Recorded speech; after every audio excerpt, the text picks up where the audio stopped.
Assalamualaikum warahmatullahi wabarakatuh. Selamat datang di podcast kisah horor.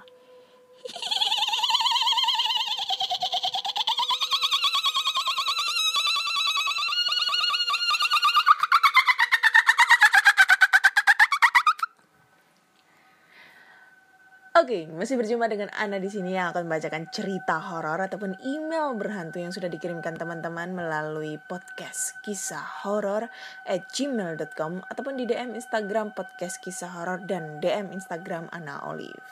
Ya, seperti biasa ya, aku akan membacakannya itu hampir-hampir tengah malam ataupun lewat tengah malam karena menghindari kebisingan yang ada di luar sana. Selain itu juga ingin merasakan horornya dari cerita-cerita dari teman-teman semua agar bisa kerasa gitu ya, atau mungkin bisa ini ya, apa ya, jadi lebih bisa ya pokoknya merasakan horornya gitu deh. Aduh, bingung aku ya. Malam minggu kalian pada kemana nih ya? Mungkin ada yang lagi jalan sama cowoknya, atau mungkin lagi nongkrong sama teman-temannya, atau mungkin LDR-an, vici-vici gitu kan, video call sama pacarnya, atau mungkin ngejomblo di rumah.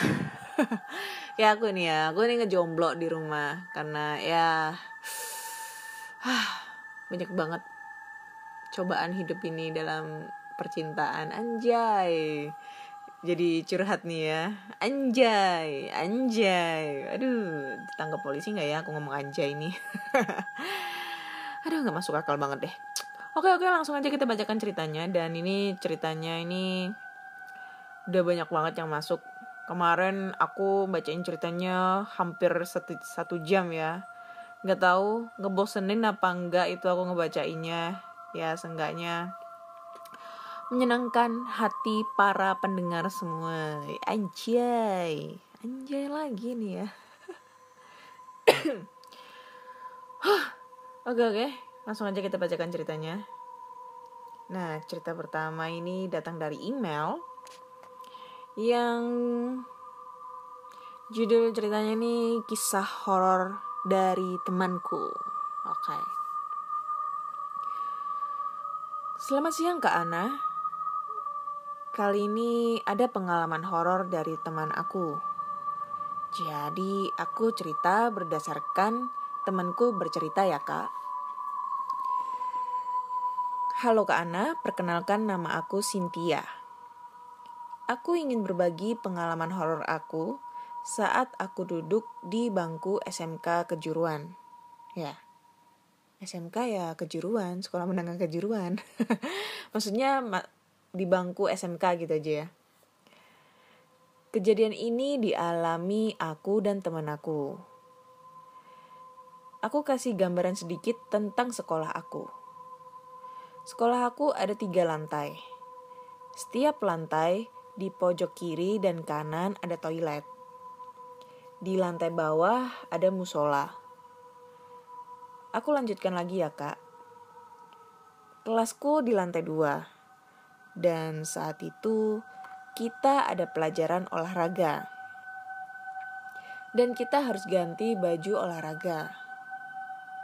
Karena banyak yang pakai toilet lantai 2 di sebelah kanan, aku dan teman aku memilih toilet sebelah kiri. Memang toilet sebelah kiri jarang ada yang pakai. Toilet terdiri dari 3 ruangan. Aku dan temanku masuk ke toilet tengah karena toilet pojok kanan dikunci. Saat kami ganti pakaian, kami dengar toilet sebelah kanan air kerannya nyala. Tapi kami tetap fokus ganti pakaian kami. Saat kami keluar toilet, kami lihat seorang siswi belum ganti pakaian olahraga. Aku dan temanku bilang ke siswi itu, Maaf kami kalau tunggu lama. Gimana sih? Maksudnya maaf ya kalau nunggu lama gitu, kataku dan temanku. Tapi siswi tersebut hanya diam dengan kepala tertunduk. Aku dan temanku bingung. Tapi temanku narik tanganku untuk cepat ke bawah karena pelajaran olahraga sudah dimulai. Keesokan harinya, di kelas kami ada ulangan harian. Bangku aku pas di samping jendela saat aku melihat ke arah jendela. Sekilas aku lihat siswi yang kemarin di toilet. Tapi bedanya dia sedang berdiri di pagar balkon dengan wajah yang pucat. Selang beberapa menit di kelas mencium wangi melati dan dari arah depan pintu sampai ke bangku paling belakang. Karena sedang ulangan, kami di kelas diam. Tapi siswa dan siswi saling melihat satu sama lain. Lama-lama wangi bunga melati semakin kuat. Akhirnya anak mulai bertanya.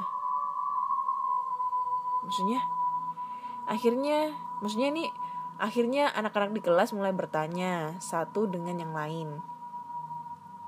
Ibu guru pun tahu hal itu dan siswa dan siswi disuruh keluar.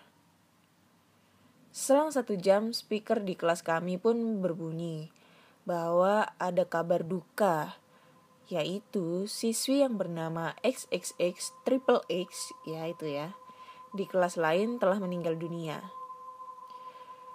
Setelah sebelumnya dirawat di rumah sakit. Dia mengalami kecelakaan dan kritis selama 3 hari di rumah sakit. Dan aku teringat kejadian di toilet bersama teman aku kemarin. Karena setelah kami pelajaran olahraga selesai, lanjut kelas siswi XXS tersebut. Gimana sih ceritanya nih? Maaf kalau ceritanya kurang seram dan berantakan. Sukses selalu podcast kisah horornya. Maju terus Kak Ana, sehat selalu. Thanks Kak Ana sudah dibacakan ceritaku. God bless you. Oke, God bless you too. Terima kasih ya buat doanya. Ntar dulu, aku ini agak kurang paham ya inti dari ceritanya. Mungkin karena agak belibet juga ya. Aduh, maaf banget ya. Tapi memang jujur aku kurang paham. Mungkin yang dimaksud dengan si Sinta ini ya, Cynthia, dia bercerita tentang pengalamannya dia sama temannya. Nah, waktu itu pengalamannya temennya gitu kan. Jadi temennya sama temennya ini ya, ibaratnya dia sama temannya ini lagi ganti baju olahraga di toilet pojok kiri gitu kan. Karena toilet tersebut gak pernah jarang digunain. Nah pada saat itu dia selesai ganti baju olahraga, ternyata di depan udah ada cewek nunggu belum pakai baju olahraga gitu kan. Nah, udah gitu terus besoknya dia lagi ulangan harian. Nah, ulangan harian terus posisi bangkunya itu deket sama jendela. Nah, pas dia ngelihat di luar jendela, ternyata dia ngelihat siswi XXX. Ya, pokoknya siswi yang dia lihat ditemui di toilet itu lagi duduk di atas pagar balkon dengan keadaan murung dan pucat. Dan gak selang beberapa lama kemudian tercium bau wangi melati. Dan gak lama kemudian ada pengumuman di speaker sekolah kalau siswi XXX ini namanya meninggal karena sehabis kecelakaan. Gitu. Mungkin yang aku tangkap itu adalah siswi XXX ini adalah cewek yang dilihat si Cynthia ini di balkon ataupun di toilet. Mungkin seperti itu ya, aku gak tahu.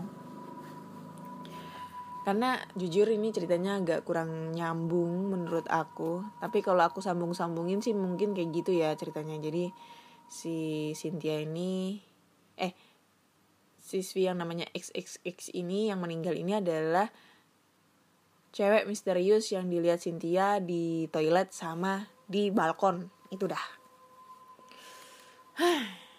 Oke, itu cerita pertama ya. Menurut kalian gimana? Serem? Kalau aku kurang ya. Kurang serem lah. Kurang greget.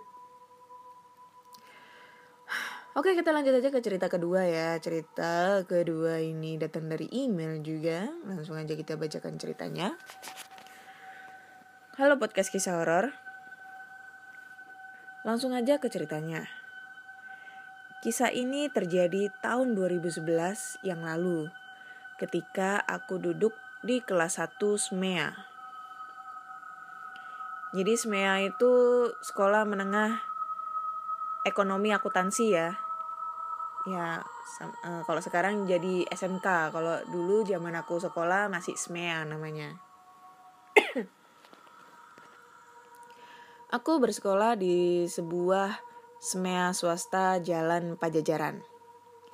Saat itu bulan Mei. Aku sebagai pengurus OSIS sedang sibuk menyiapkan acara perpisahan kelas 3 di gedung Gladi Resik. Melelahkan memang, tapi mau gimana lagi, ini tugasku. Selain menyiapkan acara, aku dan juga OSIS yang lain turut ikut meramaikan acara. Kami pengurus OSIS menyiapkan pertunjukan kabaret yang dimainkan oleh kami semua. Total untuk pertunjukan ini salah. Latihan demi latihan kami lalui. Bahkan kami sempat melakukan latihan di cabang sekolah yang lain. Kami memang ingin tampil total untuk pertunjukan ini. Tanpa terasa, acara perpisahan tinggal sehari lagi. Sekolah kami melakukan gladi resik di sebuah gedung yang berada di jalan di Ponorogo. Padahal saat siangnya kami sudah latihan habis-habisan di sekolah. Mau tidak mau, kami berangkat ke gedung gladi resik tersebut jam 4 sore. Sebenarnya aku sudah lelah dan malas melakukan gladi resik. Tapi mau bagaimana lagi, ini sudah harus menjadi kewajiban kami. Tibalah rombongan kami di gedung tersebut. Tentu saja bukan hanya dari sekolah kami yang datang untuk gladi resik, tapi cabang sekolah yang lain juga datang. Aku baru pertama kali datang ke gedung ini. Menurutku gedung ini lumayan luas. Terdapat panggung yang cukup besar dan di sekelilingnya terdapat kursi-kursi yang berderet. Saat aku memasuki gedung ini, cahayanya agak gelap, dan anehnya bukannya membuatku takut, malah justru membangkitkan rasa penasaranku. Aku pun iseng ingin mengelilingi tempat ini. Kebetulan saat itu ada Pak Mukhlis, yaitu guru kesenianku yang saat itu sedang berjalan-jalan di sekitar kursi penonton, dan karena bosan aku pun mengikutinya. Kami berjalan menuju sebelah utara kursi penonton. Di ujungnya terdapat sebuah tangga dan kami pun menaiki tangga tersebut. Dan ternyata tangga itu menuju lantai 2. Lantai 2 ini tidak terlalu tinggi, namun lebih gelap dari lantai bawah. Dari lantai 2, aku dapat melihat panggung dengan lebih jelas. Tiba-tiba di belakangku terdengar sebuah langkah kaki. Aku refleks, menoleh ke belakang, dan ternyata ada seorang temanku yang mengikuti kami. Dia bilang dia ingin bergabung dengan kami. Pak Mukhlis pun mengajak ngobrol temanku itu. Karena mereka lagi asyik ngobrol, tanpa sadar aku melangkah sendirian. Aku pun terpisah agak jauh dari mereka. Aku berjalan menuju sebuah lorong yang aku tidak ketahui menuju ke arah mana. Tapi entah kenapa, di sini udaranya sangat dingin. Aku mulai merasa tidak enak. Pak Mukhlis dari jauh memanggilku untuk segera kembali ke bawah. Aku pun segera menyusul mereka. Namun saat itu, aku merasa seperti ada yang mengawasiku dari ujung lorong. Tapi mungkin itu hanya perasaanku saja. Waktu sudah menunjukkan jam 7 malam. Aku duduk di pojok dan berhadapan langsung dengan lorong gelap yang aku lewati tadi. Aku masih harus menunggu giliran tampil dan menjadi sangat bosan. Rasa kantuk juga sudah terasa. Tiba-tiba, itu apa ya? Mataku menangkap sesuatu di ujung lorong yang gelap itu. Seperti ada seorang wanita di sana. Namun karena remang-remang, pandanganku jadi tidak jelas dan yang bisa aku lihat dari wanita itu, dia memakai sejenis gaun panjang berwarna merah. Aku hampir tersungkur dari kursi karena kaget. Temanku yang duduk di sebelah bertanya, kenapa aku sampai tersungkur. Aku balik bertanya kepadanya, apakah dia melihat sosok wanita berbaju merah itu? Namun dia tidak melihat apa-apa selain kegelapan. Perhatianku mulai terpecah karena saat itu aku dipanggil naik ke panggung untuk melakukan gladi resik. Tiba saatnya kabaret kami untuk tampil. Sebelum tampil, kami berjalan ke belakang panggung untuk persiapan. Namun tiba-tiba aku ingin ke toilet. Teman-temanku tidak ada yang mau mengantar karena jauh dan harus melewati sebuah lorong yang tersambung dengan lorong yang gelap tadi di lantai 2. Aku berlari menuju ke lorong itu. Dan sebelum masuk ke lorong itu, aku berhenti sebentar mencoba mengintip dan suara Pak Mukhlis mengagetkanku. Jangan lihat-lihat ke sana, nanti diikutin loh. Aku pun minta Pak Mukhlis mengantarku dan aku pun diantarkan oleh Pak Mukhlis sampai di depan toilet. Di depan toilet terdapat sebuah cermin dan 2 buah bilik. Perasaanku mulai bercampur aduk. Samar-samar di bilik sebelah kanan, aku mendengar suara gemercik air. Aku lega, ternyata ada orang dan dengan tenang aku masuk ke bilik sebelah kiri. Setelah selesai dan hendak keluar, aku mendengar suara orang menangis. Bulu kuduk langsung berdiri, dan aku langsung kaku seketika. Aku mencoba mengetuk pintu bilik sebelah kanan. "Hei, kamu kenapa menangis?" Pintu bilik agak terdorong ketika aku mengetuknya. Ternyata pintunya tidak terkunci. Dan saat pintu aku buka, ada seorang wanita bergaun merah yang tadi aku lihat. Dia memegang pisau dan wajahnya berlumuran darah. Dia menatapku dengan ekspresi penuh kebencian. Aku bingung harus berbuat apa. Untuk beberapa detik, aku terdiam di depannya dan aku tidak bisa bergerak. Aku memejamkan mata sambil menenangkan diriku. Angin dingin kini mulai terasa di sekelilingku. Dan tiba-tiba terdengar suara gaduh di luar toilet. Aku mendengar wanita-wanita berteriak. Aku beranikan diri membuka mata dan wanita itu sudah tidak ada. Aku segera keluar dari toilet dan bertemu dengan Pak Mukhlis yang tadi menungguku. Pak Mukhlis juga ikut berlari denganku. Lalu kami sampai di belakang panggung.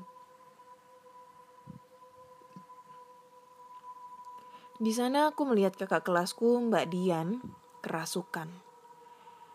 Dia sedang dipegangi oleh beberapa orang guru sambil terus meronta-ronta.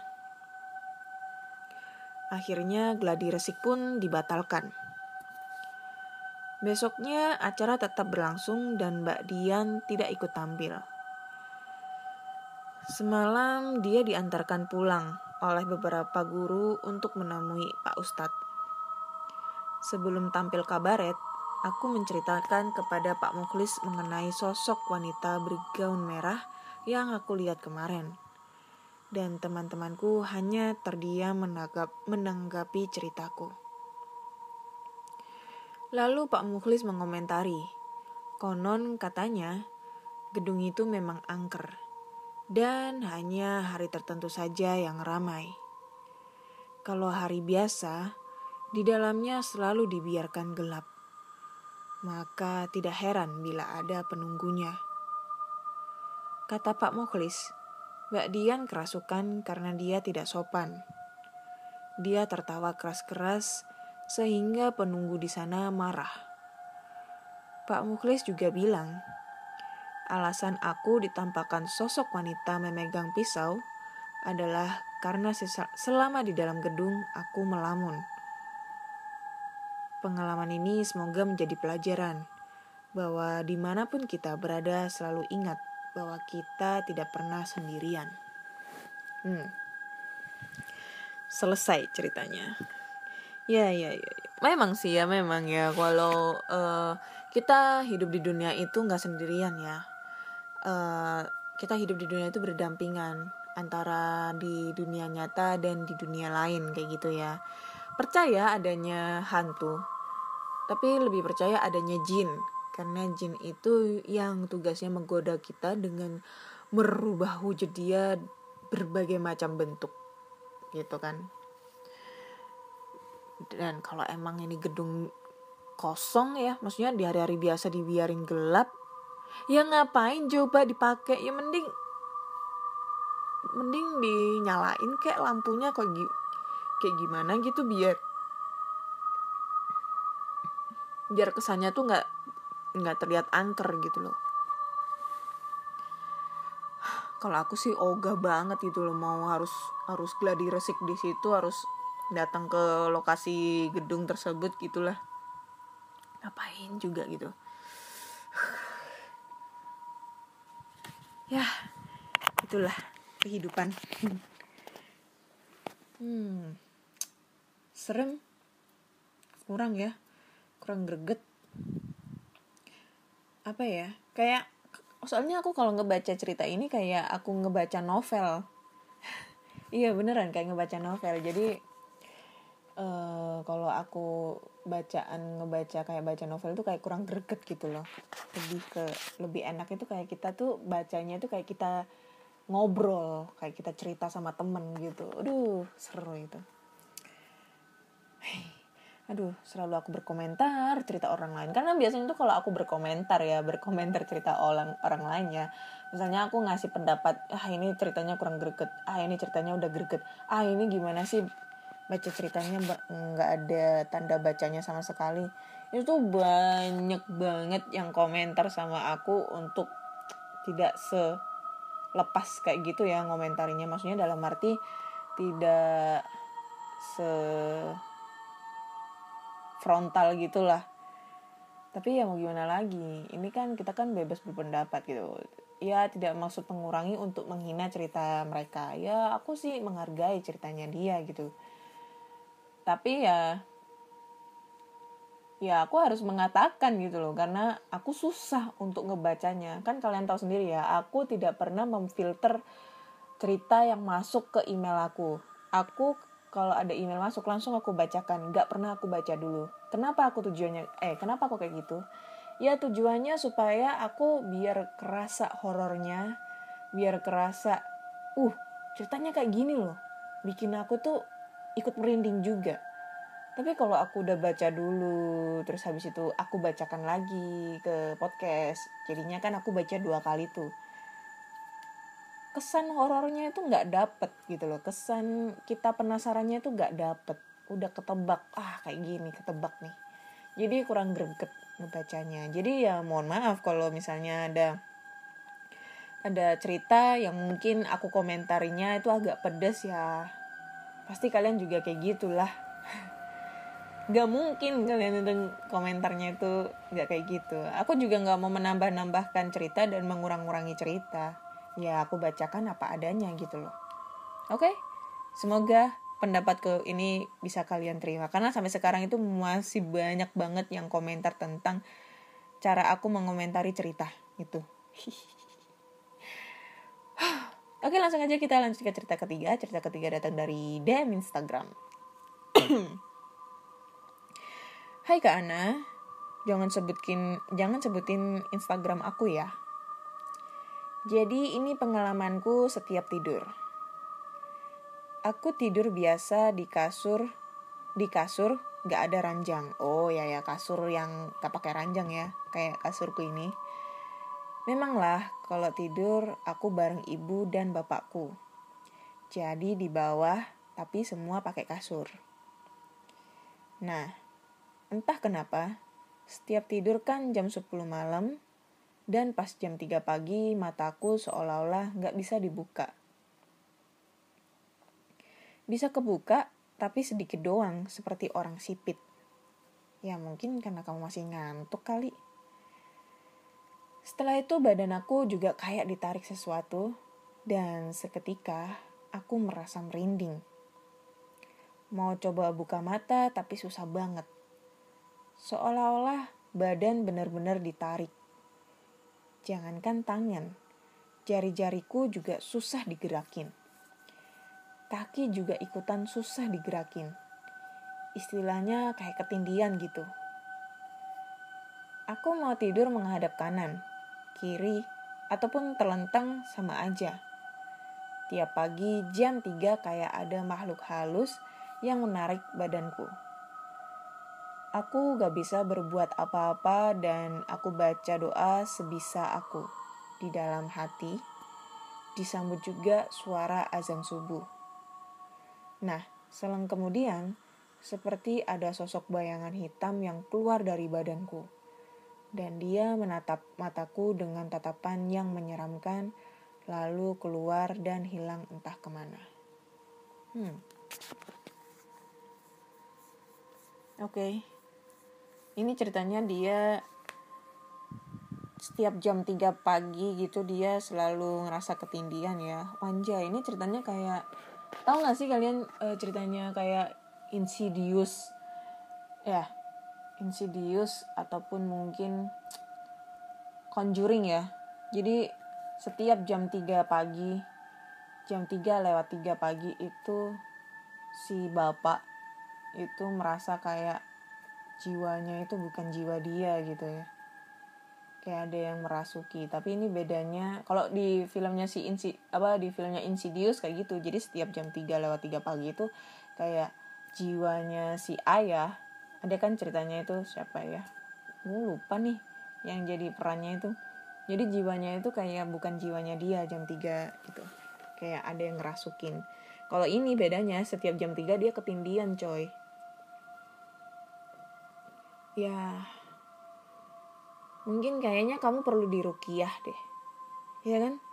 Karena kalau misalnya ada sosok di badanmu itu pasti mungkin ya ibaratnya kayak ini pernah kejadiannya sama teman aku ya. Jadi dia dulu itu pernah dikirim seseorang nggak tahu ya ceritanya itu mantannya atau orang yang nggak suka sama dia, aku nggak tahu, lupa gitu. Pokoknya pernah dikirim suatu kayak model santet atau kayak gimana lah, yang tugasnya untuk mencelakakan dia, terus habis itu tugasnya untuk supaya dia nggak dapat jodoh kayak gitu ya. Terus jadi setiap jam, bukan jam 3 dia, jam 1 lewatan, jam 1 lewat seperempat. Pokoknya setiap jam itu, lewat dini hari lah. Dia itu kayak ngerasa ada sosok makhluk yang selalu mengganggu tidurnya. Gitu. Pokoknya itu selalu mengganggu tidurnya jam 1 lewat 15. Itu selama kurang lebih 1 bulan. Dan itu setiap hari berturut-turut. Gangguannya itu banyak banget. Jadi kayak, kan dia ini ceritanya kan dia tinggal di rumah sendirian gitu kan. Karena emang dia kerjanya jauh gitu kan, merantau. Terus dia ada rezeki, dia ngontrak rumah dan dia tinggal sendirian gitu kan.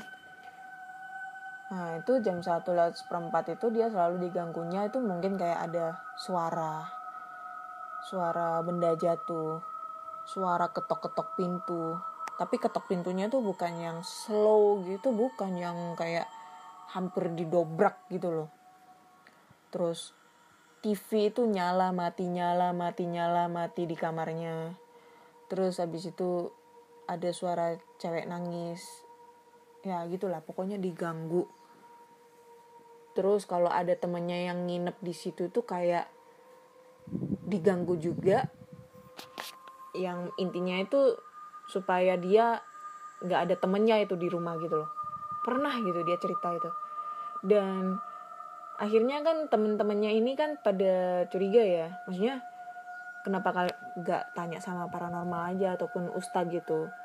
Nah pertama itu dia nanya dukun karena memang lokasinya itu kan ada di Jawa Timur, Jawa Timur daerah timur tuh, area Jember sama Banyuwangi. Nah kebanyakan itu di area-area situ kan terkenal dengan ya kayak banyak paranormalnya kayak gitu ya, banyak dukunnya. Nah dia tuh kayak ke dukunnya gitu, konsultasi ke paranormal.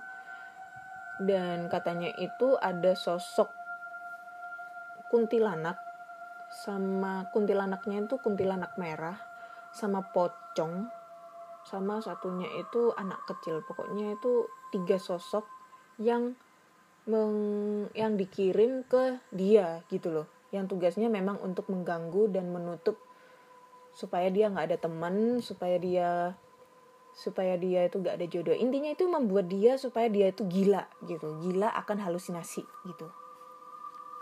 Nah akhirnya si temen aku ini kayaknya minta tolong sama si dukunnya itu buat dihilangin itu, tapi nggak bisa gitu, nggak mau ya, pokoknya nggak sanggup lah dukunnya.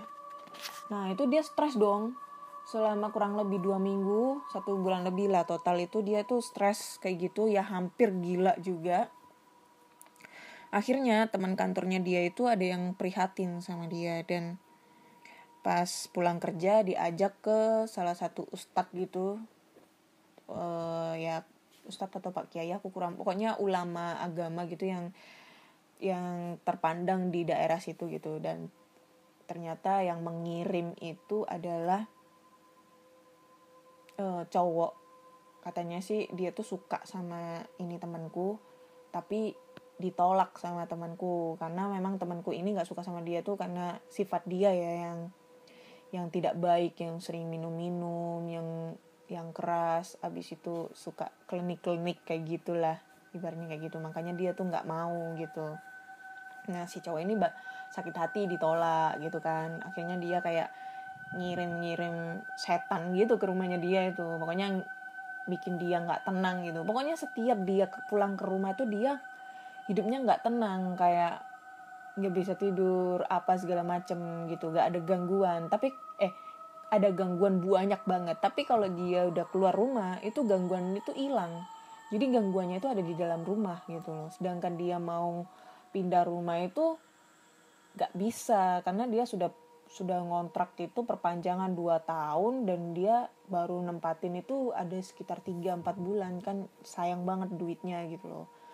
Gak ada duit buat cari kontrakan lagi. Ya itu deh. Tapi sekarang udah nikah kok dia. Aku belum. Sedih ya. Dia udah nikah, aku belum nikah. Anjir.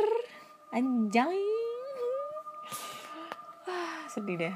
Ini cerita sedih apa cerita horor sih jadinya? Oke, cukup sekian dulu cerita kali ini. Udah ada 3 cerita yang aku bacain. Cerita pertama tentang yaitu Cynthia, pengalamannya diganggu di sekolah. Cerita kedua juga ada pengalaman seseorang yang diganggu sosok wanita berbaju merah, bergaun merah di gedung Gladi Resik. Dan ketiga adalah pengalaman dari si Herli.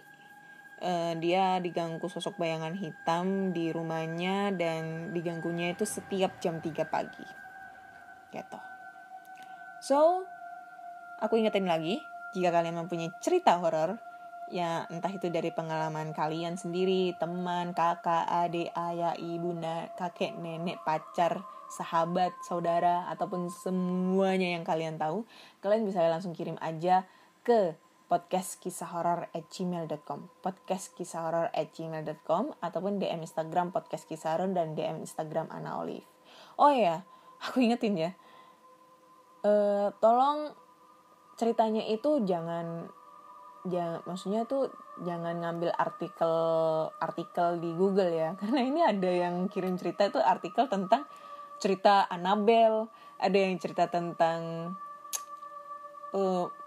Marsha and the Bear gitu. Aduh, itu bukan pembahasan aku ya.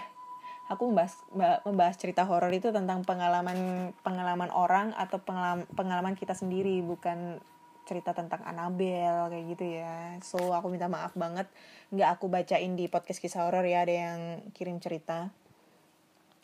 Dan jika kalian suka dengan explore tempat terbengkalai, kalian bisa langsung aja mampir ke channel YouTube aku, namanya Ana Olive.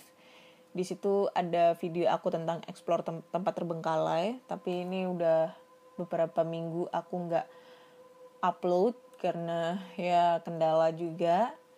Tapi next aku akan upload tentang cerita horor juga di sana, podcast horor, tapi ceritanya beda dengan yang ada di Spotify. Jangan lupa subscribe, like, komen, dan share. Dan podcast kisah horor kali ini sudah eksklusif di Spotify, Google Podcast, Apple Podcast, ataupun di Anchor. Jangan lupa klik tombol follow agar kalian selalu update tentang cerita-cerita horor terbaru. Oke? Nantikan cerita horor berikutnya di hari Selasa. So, akhir kata aku Ana. Terima kasih sudah mendengarkan dan selamat malam.